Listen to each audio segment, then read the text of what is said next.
신바람 사연 아파트. 오늘의 사연 시작하겠습니다. 안녕하세요. 고등학생 연년생 아이 둘 키우고 있는 40대 중반 여자입니다. 다른 대부분의 사람들이 그렇겠지만 시어머니하고는 좋은 기억이 하나도 없어요. 그냥 아들 귀한 줄만 알고 아들이 최고라고 여기시는 그런 분이시지요. 제가 시어머니 딸 자식으로 아들들한테 치여가며 산 것도 아닌데 며느리가 시어머니 아들 귀하게 여기는 게 무슨 상관인가 싶으신 분들도 계시겠지만 문제는 저희 아이들이 둘 다 딸이라는 데 있었습니다. 요즘 세상에 아들, 딸 그게 중요한가 싶었는데 저희 시어머니한테는 그게 아니었거든요. 심지어 남편 아래로 도련님이 한 명 있는데 도련님네는 외동이긴 하지만 아들이 하나 있는데 그게 저희한테는 더더욱 문제였어요. 그 때문에 본의 아니게 잘못한 거 하나 없이 딸 낳은 죄인으로 살아야 했지요. 애를 저 혼자 낳는 것도 아닌데 무조건 이게 제가 잘못했다고 하고 있으니 그게 더 어이가 없었습니다. 그래도 워낙 아들 귀하다 하는 분이시다 보니 남편한테만큼은 잘해주셨어요. 손녀딸들보다 아들이 더 먼저였던 게 문제였지만요. 아무리 그래도 손녀딸들 애교 부리는 거 보면 이쁠 법도 한데 주머니에 사탕이라도 하나 있으면 손녀딸들이 아니라 늘 남편을 먼저 챙겨주는 시기였죠. 비단 간식뿐만이 아니라 시부모님과 저희 가족들 이렇게만 모여서 뭐 먹을 때도 그랬습니다. 마지막 남은 고기 한 점은 항상 장남인 남편 몫이었죠. 그나마 도련님네 없이 만나면 그래도 괜찮았는데 도련님네 있으면 시어머니가 챙기는 순위가 또 달라졌어요. 시조카가 제일 우선으로 보였고 그 다음이 아들 손주 낳아온 도련님. 그리고 그 다음이 저희 남편이었습니다. 굳이 따지는 것도 우습지만 저희 남편 다음으로는 저희 동서를 더 챙기셨죠. 그 다음이 아마 저희 딸들이었을 테고 마지막이 딸 낳은 며느리인 저였어요.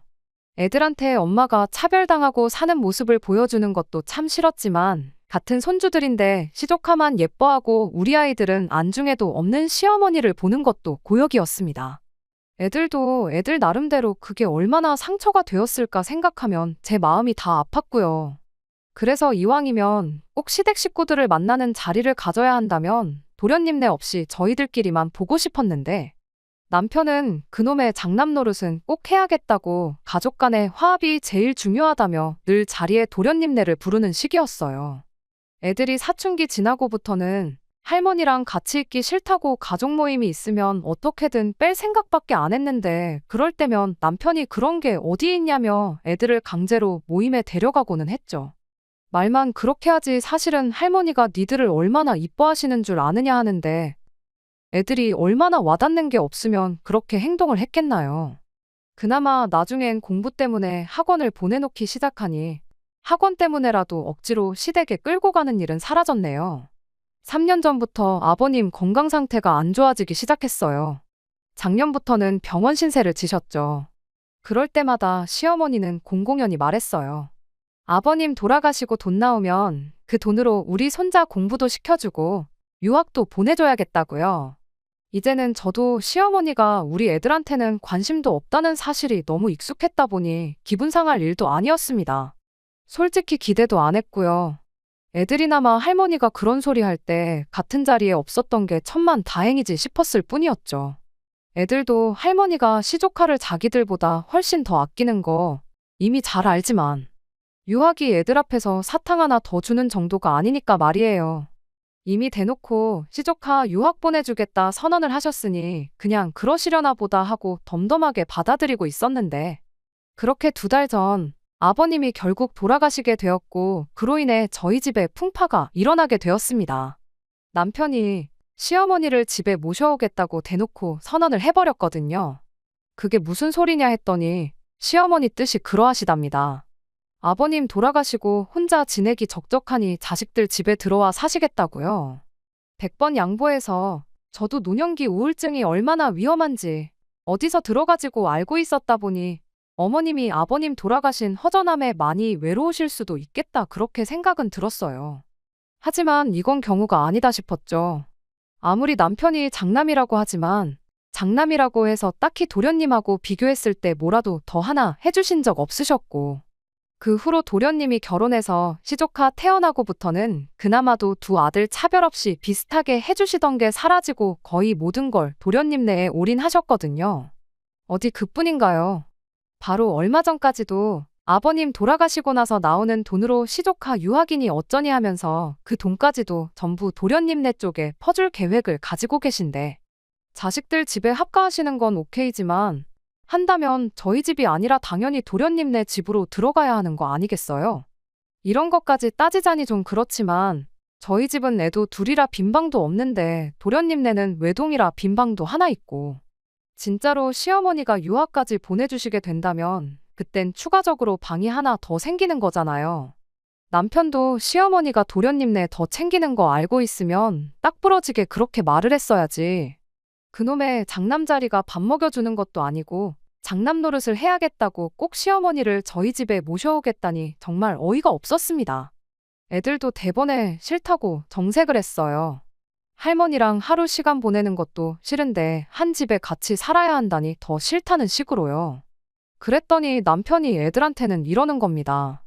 이참에 할머니랑 같이 살면서 친해지면 되는 거 아니냐고요. 애들이 불편한 기색을 숨기지 않으니 남편이 거기다 대고 할머니가 니네 사촌동생 유학 보내주기로 한 건 알고 있냐. 니들도 할머니랑 한 집에 살면서 이쁨 받고 그러면 유학도 보내주고 그러실 거다 하고 한마디 하는 거 아니겠어요? 애들이 그 말 듣고 대번에 정말 너무한다고 하고 방문 닫고 들어갔어요. 남편은 그걸 보더니 저한테 애들을 어떻게 가르쳤길래 저러냐고. 네가 평소에 시어머니 알기를 우습게 아니까 애들이 따라서 저러는 거 아니냐는 거예요. 제가 애들하고 할머니 사이를 이간질이라도 했다는 거냐 따지니 잘해서 이쁨 받으면 유학까지 보내준다는 말에 반응이 어떻게 저럴 수가 있냐고 속도 없는 소리를 하더라고요. 그나마 시어머니가 애들 앞에서만큼은 유학 이야기 안 꺼낸 게 참 다행이라고 생각했는데, 당신은 애아빠라는 인간이 그 정도 생각도 못하냐. 애들 입장에서 얼마나 박탈감 느끼는 일이겠냐. 그리고 어머님네가 무슨 재벌집도 아니고 잘 보이기만 한다고 해서 우리 애들까지 둘 다 유학 보내줄 여력이 있기는 하냐고. 아마 애들도 그건 알고 있을 거다 하고 얼토당토하는 소리 좀 하지 말라고 했어요. 그런데 그렇게 말하다 보니 자연스럽게 머릿속에서 이게 무슨 상황인지 대충 정리가 되기 시작하는 거예요. 사실 복잡하게 생각할 것도 없이 쉬운 문제였으니까요. 저희 시어머니 연립주택에 방 2칸짜리 집 얻어서 전세로 살고 계시거든요. 아버님이 숨겨놓은 재산이 있는 것도 아닐 테고 보아하니 아버님 돌아가시고 받는 보험금을 당신 노후자금으로 쓰는 게 아니고 그 돈으로 시조카 유학을 보내주겠다는 게 아닐까 싶고, 그렇게 되면 당연히 노후자금 쓸 돈이 없으니 전세금 빼가지고 그 돈으로 장남 집에 들어와 살려는 계획이구나 하는 생각이 들었어요. 퍼즐이 하나로 맞춰지듯 모든 게 딱딱 들어맞는 상황이었죠. 그 와중에 왜 도련님 집을 두고 굳이 우리 집으로 오시겠다 하는지는 모르겠지만 이게 아니고선 난데없이 남편이 시어머니를 모시겠다고 하는 게 설명이 되지 않았습니다. 아무튼 저는 그렇겐 죽어도 못한다고 반대를 했어요. 할머니가 불편해서 싫다는 애들도 애들이지만 일단 제가 모시고 살기 싫었거든요. 뭐 좋은 추억이 있다고 모시기까지 하겠어요. 지난 20년 가까운 시간 동안 시어머니가 저를 딱히 좋아라 해준 적도 없었고, 말씀드렸다시피 대를 이어줄 아들 손주가 시동생내서 태어났을 때부턴 아주 사람을 있는 대로 죄인을 만들었는데, 아버님 돌아가신 거 생각하면 참 안 된 일이고 어머님도 마음이 허전하긴 하시겠다 싶지만, 모시는 건 별개의 일이고 또 모신다고 하면 아무리 생각해도 지난 15년 가까운 시간 동안 아들 손주 낳아왔다는 이유로 시부모님한테 뭐라도 하나씩 더 챙겨봤던 시동생네가 모시는 게 당연하다는 생각은 변함이 없었습니다. 그래서 남편한테 다시 정확하게 말했어요. 내가 모시고 살고 싶지가 않다고요. 꼭 어디 가셔야겠으면 동선에 가 있으시라 전해라 그렇게 남편한테 말했더니, 남편이 제 앞에 개거품을 물면서 너부터가 시어머니를 모시기 싫어하니 애들까지 덩달아 할머니를 미워하는 게 맞다면서 뭐가 힘든 일이냐고 저한테 고래고래 소리를 질러대기 시작했습니다. 어머니가 앞으로 살아봐야 얼마나 더 사시겠냐고, 여지껏 자식들을 위해 희생만 하셨으니 이젠 자식들이 효도해야 하는 게 맞는 거 아니냐면서요. 어머니가 어디 아프셔서 병수발을 들어야 하는 것도 아니지 않냐. 그냥 밥 차릴 때 밥 한 공기 더 뜨고 숟가락 젓가락 하나 더 올리면 되는 거고. 빨래도 3, 4일에 한 번씩 몰아서 하는데 온 가족 세탁물 한 대 모아다 세탁하는 건데 어려울 게 뭐가 있냐는 거예요. 막말로 제가 전업주부였다면 그 말에 듣는 흉내라도 내줬을 텐데 똑같이 맞벌이하는 입장에 집안일도 육아도 그동안 거의 저 혼자 다 했는데 집에 입 하나 더 생기는 거지. 크게 달라지는 건 없지 않냐는 식으로 말하는 남편을 보니 어이가 없어서 말도 똑바로 나오지 않았어요. 그렇게 쉬운 거면 도련님네가 모셔도 되는 거 아니냐고. 그동안 우리가 시어머니한테 뭐 하나 제대로 받은 것도 없고 대접받은 것도 없는데 왜 그렇게 모시지 못해 안달이 났느냐고 따졌습니다. 그런데 그제서야 남편이 눈물까지 보이면서 바로 그게 이유라며 자기가 그렇게 시어머니를 모시고 살고 싶어 하는 그 이유를 말해왔어요. 지난 과거 저희가 결혼하기 전에도 남편이 알게 모르게 시어머니한테서 도련님과 차별을 받아왔었답니다. 그 와중에 또 둘째가 외탁이라고 해서 둘째를 좀 더 편애를 하셨나 봐요. 그게 또 남편 어린 마음에는 나름 상처 아닌 상처였다고 해요. 그러다 알고 계신 대로 시동생네가 결혼을 하고 아이를 낳고 하면서 우리는 안겨드리지 못한 아들 손주까지 안겨드리자 그 후로는 아예 자기는 시어머니로부터 완전히 아웃이 되었다나요. 자기도 속이 없는 게 아닌데 어머니가 우리 애들 조카랑 두고 차별하면 얼마나 마음이 아팠는 줄 아느냐 하면서 찔찔 짜고 있는 겁니다. 그렇게 잘 알고 있으면 그럼 더더욱이 시어머니가 우리 집이 아니라 도련님네로 가야 하는 거 아니냐고 했어요. 당신 또한 좋은 추억이 없다면서 왜 굳이 시어머니를 우리 집으로 모시자고 고집을 부리는 거냐고 따졌더니 그 말에 남편이 한다는 소리가 이 기회가 어떻게 보면 어머니 생각을 고쳐먹게 만들어줄 마지막 기회나 마찬가지라는 겁니다.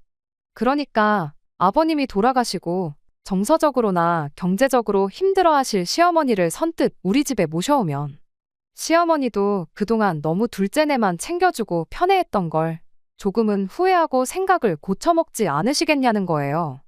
진짜 진정한 효자 자식은 여기 이렇게 따로 있었는데 그것도 몰라보고 애먼 집에 사랑을 쏟고 있었나 분명히 지난 세월을 후회하실 게 아니겠냐는 거죠.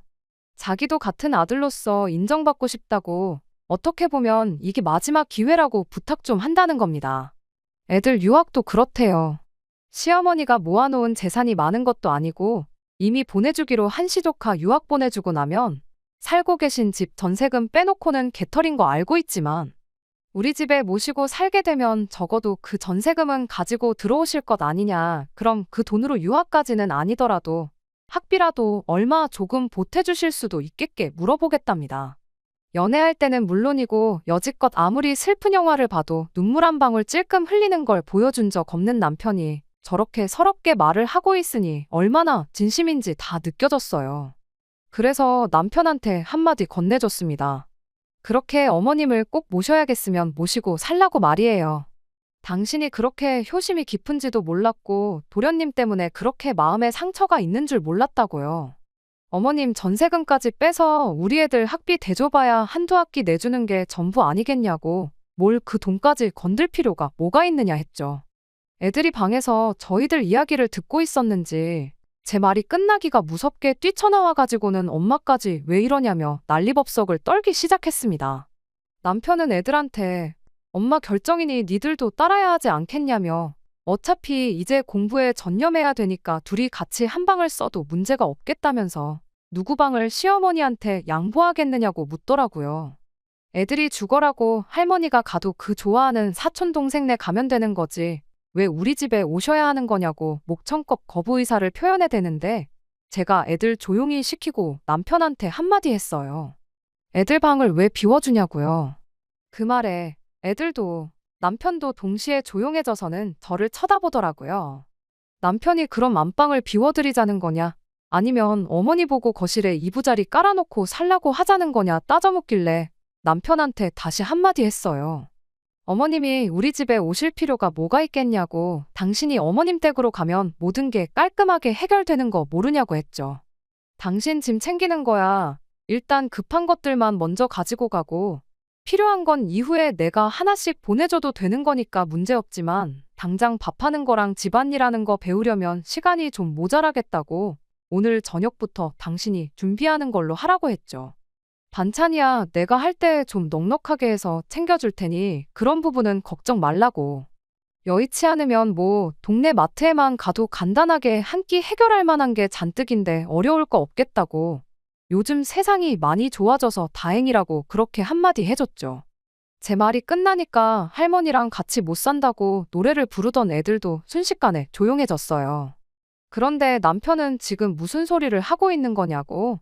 지금 이게 뭔 소리냐 재차 따져묻더군요. 애들은 단번에 내가 무슨 말 하는지 이해한 것 같은데 애들도 한 번에 이해하는 걸 당신은 어른이 되어서 이해를 못했냐고 타박을 해줬죠. 그리고 다시 처음부터 끝까지 설명을 해줬습니다. 당신이 어머님 모시고 살고 싶다고 하지 않았냐고요. 당신 말 맞다나 어머님이 앞으로 얼마나 더 사실지 모르는데 어머님 댁 가서 효도하고 싶은 만큼 하라고 했죠. 요즘 보면 기러기 아빠들도 많고 한데 그래도 같은 나라 안에 사는 게 어디냐고. 마음만 먹으면 언제든 만날 수 있는 가까운 거리 사는 게 오히려 다행 아니냐고 했어요. 그랬더니 대번에 남편이 농담 따먹기 하지 말라면서 어머니를 자기 혼자 어떻게 모시냐고 따지더군요. 그래서 곧바로 대답해줬지요. 당신이 뭐가 힘들게 있냐고 먼저 말하지 않았냐고요. 밥 먹을 때 숟가락 젓가락 하나씩만 더 올리면 되고 어차피 세탁도 다 같이 하는 거 집안일 하는데 바뀌는 거 하나 없지 않냐고요. 그 말 틀린 거 하나 없다고 그렇게 쉬운데 당신이라고 못할 게 있겠냐고 했죠. 빨래는 세탁기가 해주고 밥은 밥솥이 해주는데 당신은 손가락 하나만 까딱하면 되는 거 아니냐고요. 설마 설거지를 할 줄 모르는 건 아니지 하고 수세미 들고 세수하는 거랑 똑같다고 보면 된다고 거품으로 그릇에 대충 음식물 찌꺼기 제거했으면 그냥 물로 헹구면 그게 바로 설거지라고 알려줬어요. 그랬더니 남편이 그런 게 아니라 모시고 산다는 말의 뜻을 모르냐고 다시 따지고 들더라고요. 어머님을 우리 집으로 모시고 온다는 소리라고 강조를 하길래 아니 뭐 모시고 사는데 어디가 중요하냐고. 이 집에서 당신만 모시고 싶어 하는 것 같은데 같이 살기 싫은 사람 셋이나 있는 집에 어머님 모시고 와봐야 어머님도 불편하고 우리도 불편하지 않겠냐 했어요. 안 그래도 애들도 이제 고등학생, 이제 수능 준비다 뭐다 한참 중요한 시기인데 애들도 한참 예민해질 텐데 거기에 시어머니까지 있으면 집안에 바람 잘 날이 없겠지 않냐. 그냥 당신 혼자 시댁으로 가는 것만큼 깔끔한 방법이 또 없겠다 했습니다. 당신이 당신 입으로 그러지 않았냐고. 어머님한테 진짜 효자로 인정받고 싶다고. 진짜 효자를 두고 엄한 둘째한테 잘해줬구나. 다시 생각하게 만들어주고 싶다고 하지 않았냐고요. 혼자 된 어머니 모시겠다고 처자식까지 내치는 것만큼 그 진심을 보여줄 방법이 또 있겠냐고 그렇게 되물었죠. 제 말이 끝나고 남편의 반응을 보니 남편은 잔뜩 똥 씹은 얼굴을 하고는 씩씩거리면서 아무 말도 하지 못하고 있었어요.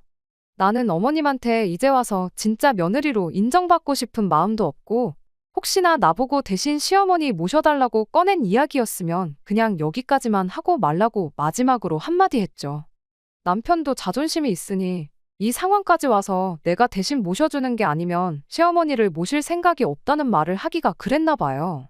당장 월요일 돼서 출근할 때 필요한 것들이랑 차키 챙겨가지고 나가더라고요. 차야 당장 없으면 불편하겠지만 시어머니 모시고 사는 것만 하겠나요?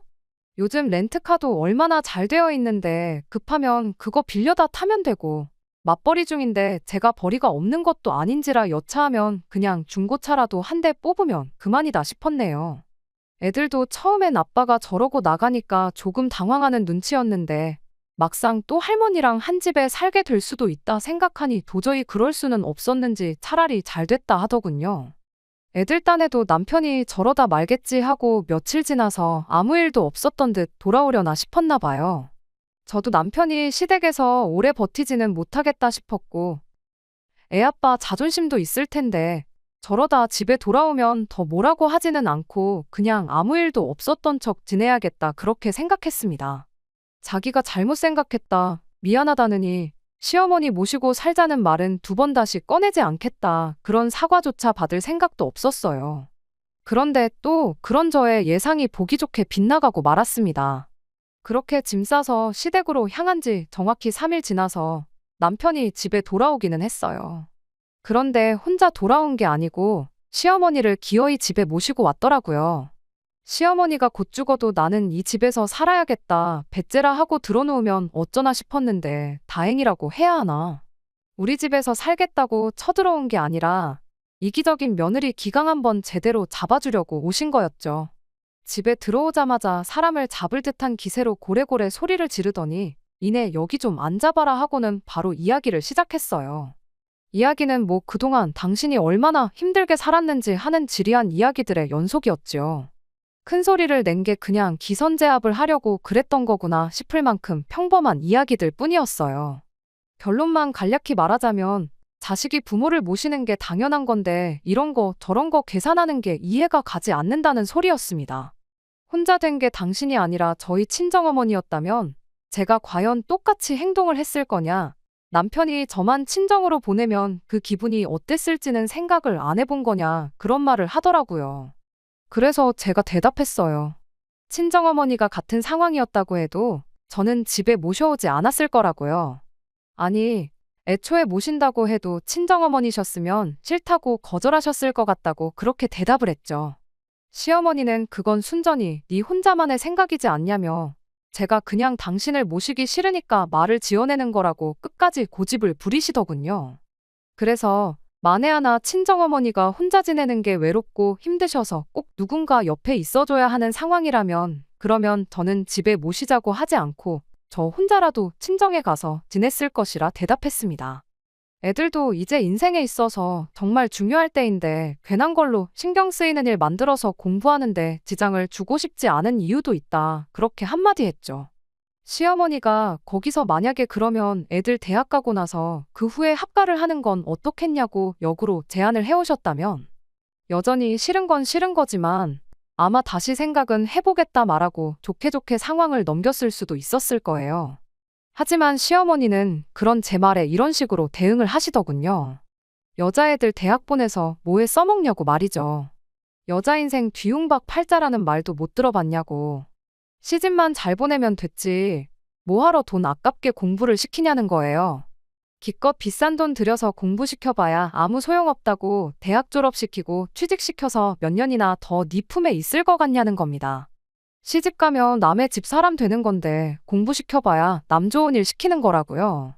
공부시킬 돈 있으면 그 돈으로 성형이나 시켜서 돈 많은 남자한테 시집이나 보내라고 그 편이 니들 노후에도 더 좋을 거다 하면서 이야기를 하는데 그 말을 들으니 어이가 없는 것도 없는 거지만 너무 화가 나서 참을 수가 없었습니다.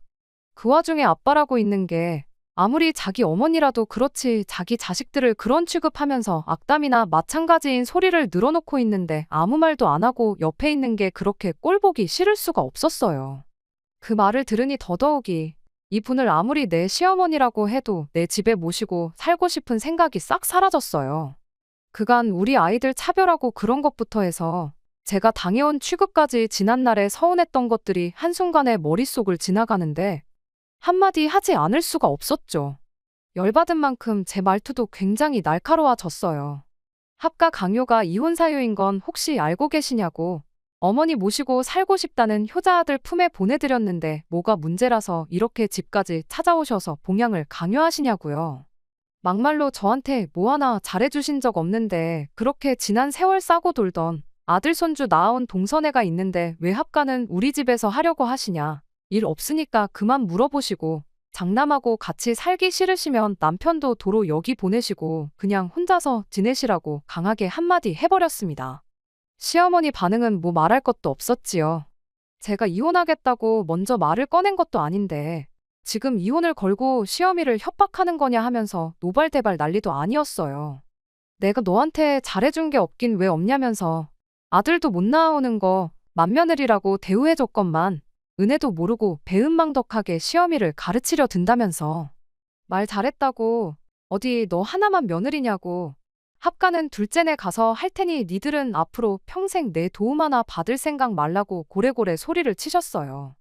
더 이상 저도 언성이 높아지는 상황을 원치 않았지만 그때는 저도 감정이 격해져서 그랬나 연을 끊을 때는 끊더라도 그동안 서운했던 제 마음이나마 알고 끊으시라는 생각에 한마디 더 했습니다. 아들 손주 챙겨준다고 동선에만 챙겨주셨지 평생 저희한테 뭐 하나 해주신 거 없으시지 않냐고요. 여지껏 도움받은 거 하나 없는데 앞으로 무슨 도움을 원하겠냐고 그렇게 말이죠. 그랬더니 시어머니가 기어이 인연이 끝장을 보려고 하는구나 하면서 남편한테 그냥 이혼하라고 한마디 하는 겁니다. 이런 배은망덕한 걸 맏며느리라고 데리고 살아준 당신이 바보천치였다고 당신 도움은 물론이고 이제 남편 도움도 못 받을 줄 알라면서요. 어디 다 늙어서 딸 둘 있는 거 시집 보내고 남편도 없이 혼자서 한번 살아봐야 잠깐인데 시어머니 그냥 모시고 살 거라고 평생을 후회 속에 살아보라나요. 그때 가서 후회한들 이미 늦어버린 거 돌이킬 수 없는 일이라면서 말이죠. 분위기가 격해져가는 가운데 남편이라고 하나 있는 건 노발대발하는 시어머니 앞에 제 편 들어주는 말 한마디 못하고 눈치만 살살 보면서 있는데 참 그 꼴이 말도 아니었어요. 표정은 괜히 시어머니를 여기 끌고 왔다는 표정을 하고 있기는 했는데 시어머니가 제 앞에 온갖 육두문자를 뱉어가며 욕을 하고 있는데도 그만하라 말 한마디 못하고 있는 게 이건 모합가 때문에 이혼하는 게 아니라 저런 걸 남편으로 두고 살았던 게 후회가 돼서라도 이혼은 꼭 해야겠다 싶더라니까요. 결국 남편은 시어머니를 모시고 집에 돌아갔어요. 애들이 그나마 학원에 가 있어서 그 꼴을 못 본 게 천만 다행이구나 싶었습니다. 학원 다녀온 애들한테 아빠랑 이혼하게 될 수도 있다고 미안하다고 사과했는데 그 상황은 못 봤지만 애들이 저를 위로해 주는데 참말로 누가 애고 누가 어른인가 싶을 지경이었어요. 이혼은 뭐 어려울 것도 없었어요. 그렇게 돌아간 시어머니가 자발적으로 이혼 서류까지 다 알아봐 주시고 그랬거든요.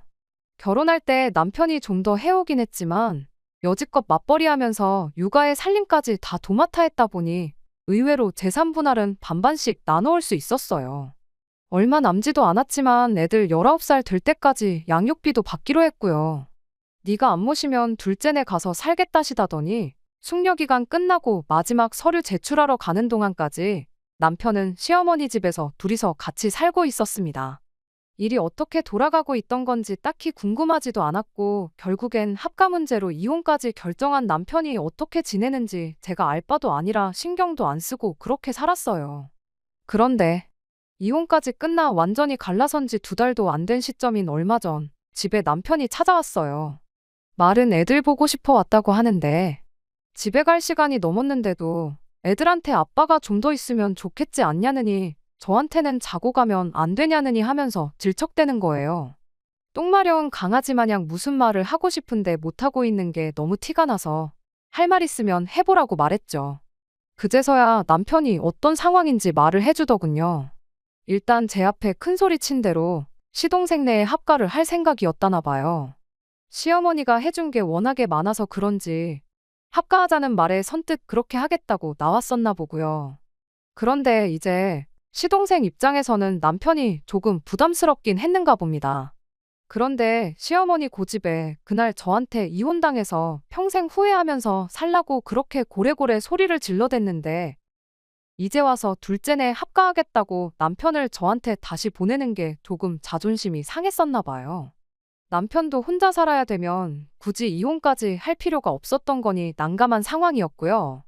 그런데 의외로 동서가 시동생한테 괜찮다고 아주버님하고 같이 살아도 된다고 했다는 거예요. 허락까지 받았는데 왜 이혼하는 동안 따로 지냈던 거냐 물었더니 동서가 그래도 당장 합가하기는 그렇고 시간을 좀 달라고 했답니다.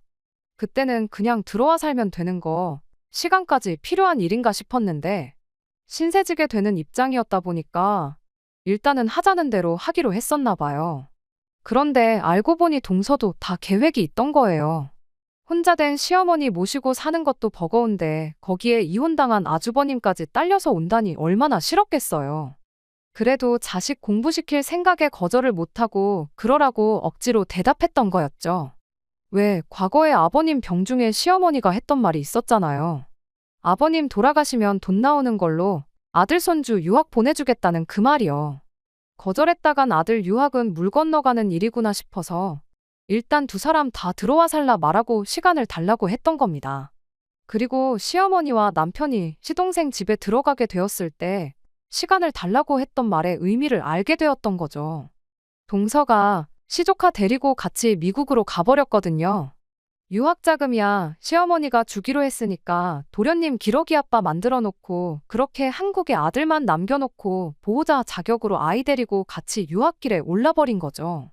귀하디 귀한 아들 손주 미래를 위한 일인데 거기다 대고 동서한테 당장 집에 돌아오지 않으면 애 유학도 없던 일이다 말도 꺼낼 수 없었다 보니 속수무책으로 동서의 계획에 당해버리고 말았던 거예요. 말년에 며느리 효도받으면서 편한 노후를 계획했던 시어머니는 졸지에 이혼당한 아들 하나, 기러기 아빠 된 아들 하나, 두 아들을 다시 품에 끼고 살게 돼버린 거죠. 애가 아직 중학생이니 대학교까지 생각하면 못해도 거의 10년은 더 있어야 할 텐데. 솔직히 그때 가서 동서가 한국 돌아와서 시어머니를 모시고 살지도 모르는 일이었죠. 거기까지도 까마득한데 미국에서 애 10년 공부시키는 돈이 또 보통 많이 드는 일인가요? 시어머니가 해주기로 하긴 했지만 솔직히 아버님 보험금 나온 거 가지고는 택도 없는 액수였죠. 전세금까지 뺀다고 한들 1년치 학비랑 생활비 하고 나면 남는 것도 없을 텐데요. 그런데 그 와중에 시어머니가 남편한테 그랬답니다. 우리 애들 양육비 주는 거 끝나고 나면 시조카 유학비용도 같이 대라고요. 그리고 그때 돼서야 남편이 정신을 차렸나 봐요. 조강지쳐 버리고 자식 새끼 버리고 효자가 되는 길을 택한 게 잘못되었다는 걸 그때가 돼서 깨달은 거죠. 어머니 부양한다고 내 자식 버려두고 동생 자식 유학 비용을 내주게 생겼으니 무슨 생각에 이혼할 때까지 정신 못 차리고 그 길이 옳다고 생각하고 밀고 간 건지 자기도 이제 와서 후회가 된다는 겁니다. 이제 두 번 다시 시어머니 모시고 살자느니 하는 헛소리 안 하겠다고 다시 재결합하면 안 되겠냐고 울고불고 매달리는 거예요. 애들도 보고 있는데 무슨 대답을 해야 할지 정말 머리가 다 아파왔어요.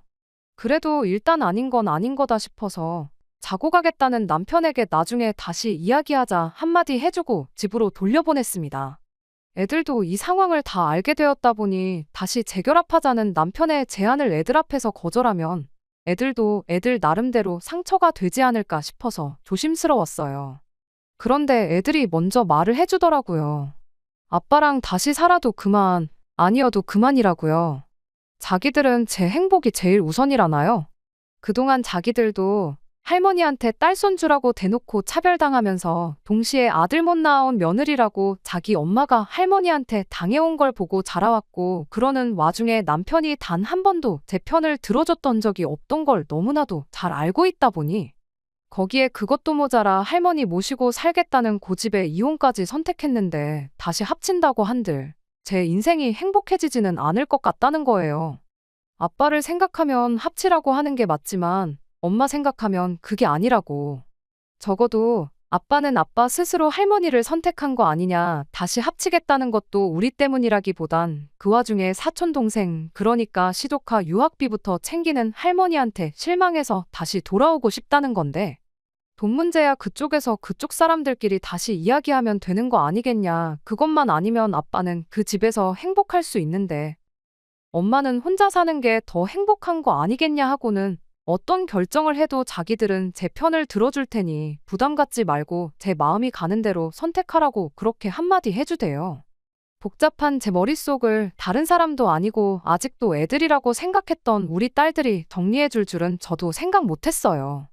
그렇게 한 3일 정도 혼자 생각을 하다가 결국 남편한테 다시 살림을 합칠 생각은 없다고 말했습니다. 남편은 몇 번을 저한테 다시 생각해보면 안 되겠냐. 정말 미안하고 자기 선택을 후회한다며 몇 번을 사과했어요. 그렇게 지금은 그냥 달에 두어 번씩 아이들하고 같이 해서 만나는 정도로 지내고 있습니다. 이야기 들어보니 그래도 시어머니가 밥은 챙겨주신다 하네요. 처음에는 이제 좀 편해지나 했더니 아들을 둘이나 돌려받을 줄은 몰랐다면서 며칠을 알아놓으셨었다는데 그래도 아들을 최고라 여기시는 분인데 당신 자식들 굶는 꼴은 볼 수가 없었는지 아직도 툴툴대시긴 하지만 끼니는 꼭 챙겨주신답니다. 그 또한 자업자득이라 생각해요. 며느리 부려먹으면서 편한 노후를 보내려다가 그 벌을 달게 받은 거 아니겠나요? 남편도 어차피 차려주는 밥 얻어먹을 거면 그 효심에 다 늙은 어머니 고생시키는 것보다야 저한테 얻어먹는 편이 더 나았을 거 아니겠나요? 아이들 시집 가고 나면 남편 없이 혼자 지내게 된 걸 후회하게 될 거라 하셨는데 지금 당장만 두고 보면 그 어느 때보다 좋을 수가 없네요. 아마 그럴 일은 없겠지만 나중에 가서 남편과 다시 재결합을 할 수도 있는 거고 제 인생에 혹시나 새로운 인연이 찾아올 수도 있는 거고 아니면 혼자 지내더라도 후회 없이 행복한 노후를 즐기고 있을 수도 있는 거 아니겠나요? 앞일이 어떻게 될지는 모르지만 자업자득이라는 말이 괜히 있는 게 아니라는 걸 깨달은 지금 적어도 후회 없는 삶을 살기 위해 하루하루 최선을 다해서 살아볼 생각입니다. 끝까지 들어주셔서 감사합니다. 오늘의 사연은 여기까지입니다. 구독과 좋아요, 알람 설정 부탁드리고 더 좋은 사연으로 다시 찾아뵙겠습니다. 감사합니다.